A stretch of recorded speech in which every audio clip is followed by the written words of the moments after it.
అందరికీ నమస్కారం అండి. శ్రీమాత్రే నమః యూట్యూబ్ ఛానల్ కు స్వాగతం.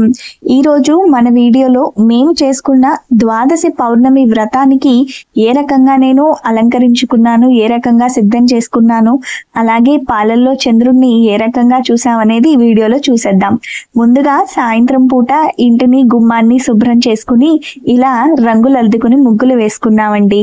తర్వాత అమ్మవారికి లలితమ్మవారికి షోడశోపచార పూజ చేసుకుని ఆ తర్వాత మిద్దె మీదకు వెళ్ళి ఇలా ఒక వెండి పల్లెల్లో ఆవు పాలు పోసి అందులో చంద్రకాంతి పడేటట్టు పెట్టుకుని మేమైతే లలితా సహస్రనామ పారాయణ అయితే చేసుకున్నామండి. ఎంత చక్కగా కనిపించారో ఆ చంద్రుడు అసలు. పారాయణ పూర్తయ్యాక ఆ పాలని అమ్మవారికి నివేదన చేసి చక్కగా ప్రసాదాన్ని స్వీకరించామన్నమాట. ఈ రకంగా అమ్మవారిని పూజించుకోవడం చాలా ఆనందంగా ఉంది.